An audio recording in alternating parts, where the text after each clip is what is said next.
Okay, so that's what we have. If you have any questions now, I can take those.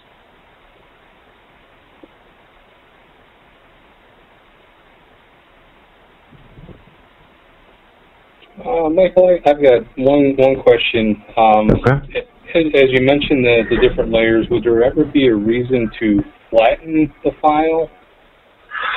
You can flatten the file. I mean, if you want to make a let me go. You have to save it. If you go here to File and Save As, you'll notice here that it gives you the option to save it as a copy and then also to save the layers. Usually I leave this ticked because that will preserve all of the layers. But I'm going to do one that's without the layers and show you what you get. Really, the only reason to do this is if you're concerned about storage space, or maybe you're working with a printer or a publisher that doesn't want layers. They want just a flat Photoshop image, or maybe a TIFF or a JPEG. So I'm going to do this one without the layers and save it as a copy, and we'll go back and take a look at it. Okay, so now this is our original here that has all of the layers. I'm going to close out of that and open the one that we just saved.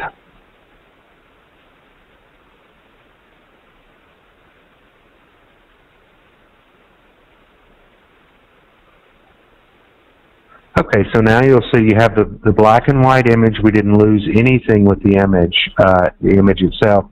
But if you go over here to the right, you'll see background with no layers. So that's just a regular PSD file, but it's been flattened so that you have that just the one layer. And from here, if you decided that you wanted to do more work on the image, just with the flattened file with just the background layer, you can still go in and do exactly the same thing. You can work with adjustment layers again, and you're just going to add these on.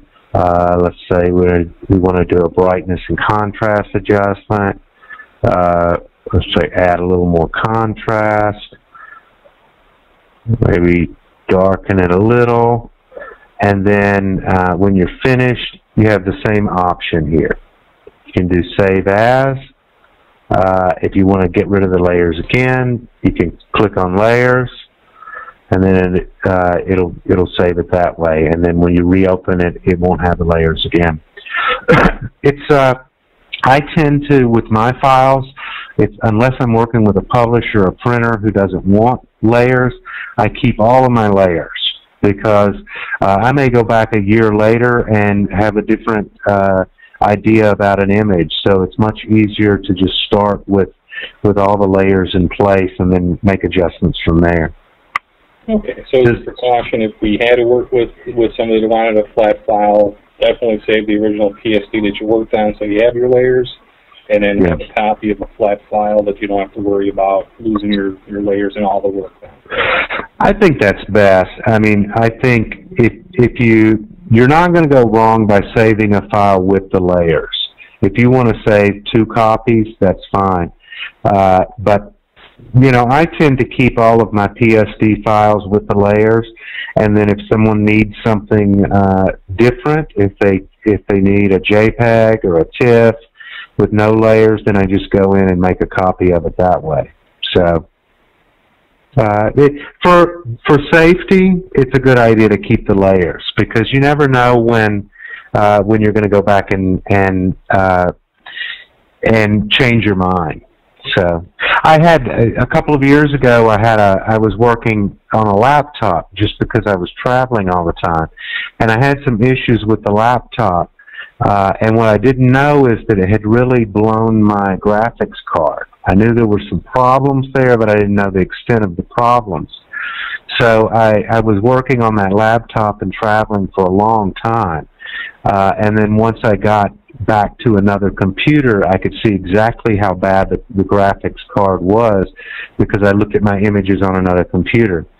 So, you know, in an instance like that, too, I mean, it's a very good idea.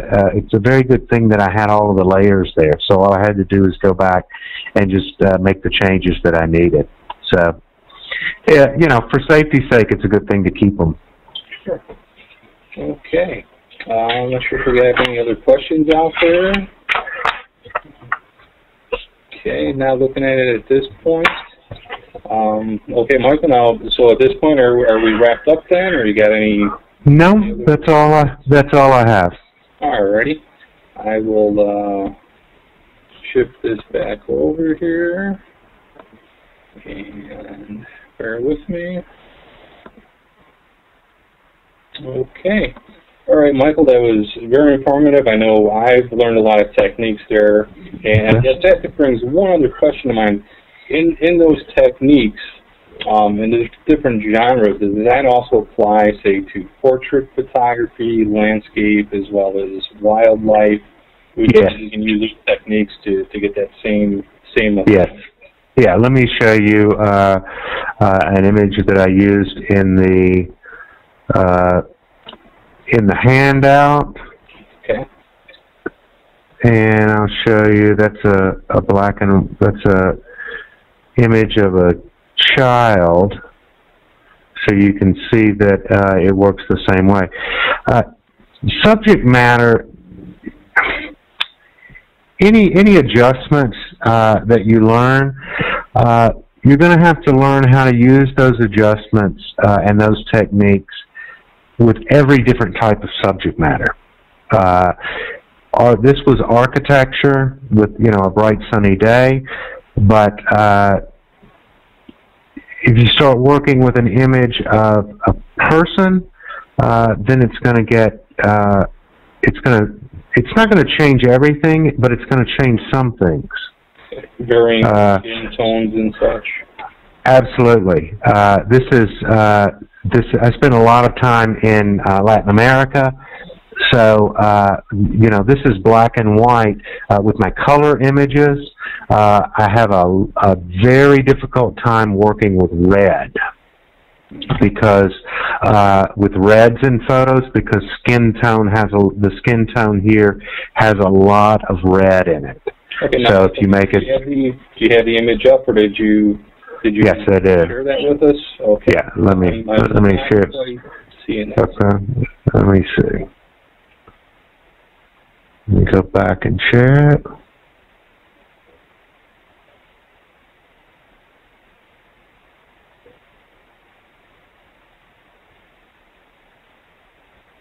Okay, there it is. Can you see it now? Yes. Okay.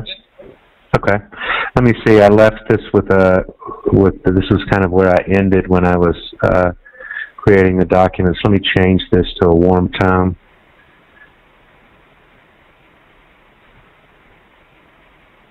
And I'll take out the layers and show you what I did with this one. Okay, there's a warm tone on it, about the same opacity, about 6%. You can see here with the skin that warming layer actually brings out a lot. It looks like it brings out a lot of detail in the face. Really makes it shine more. Let me click these off so you can see what this started out as. Here's the original color image. The same kind of technique and workflow here. I added the black and white layer. I did the hue and saturation. You can see that brought out a lot of tonality. And click this on and off so you can see how much that hue and saturation changed this image a lot. And then selected color, the same thing. It brought out highlights, really made the highlights pop on this one, and was able to take the blacks down to a nice crisp level, and then added the warm tone on top.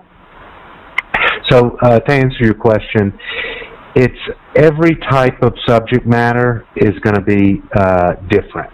You're going to have to, you know, when you apply any photo editing techniques, you're going to have to just learn how this technique will affect skin tone, how it will affect architecture on a bright sunny day, how it will look you know, in maybe a night shot where you have a person lit under a street light. Everything's going to be a little different. And in some images, you know, I said, like, for instance, with the toning layer, with some images, I typically use an opacity of about 5 to 9%, usually around 7%. But I've had images that were so contrasty that I had to go up to maybe 15% on a opacity on a toning layer. So every photo is going to be different. Every lighting situation, every subject matter is going to be different. Okay. Does that answer your question? Absolutely, absolutely.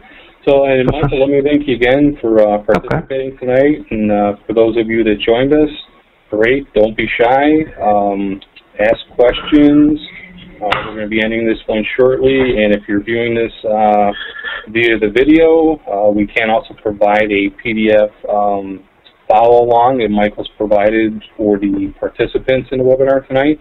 And please continue to follow us on Facebook, Twitter, and at photography-education-center.com. And Michael will be hosting more classes in the up and coming weeks. And we look forward to seeing you all then. All right. Everybody have a good night, and we'll talk to you soon.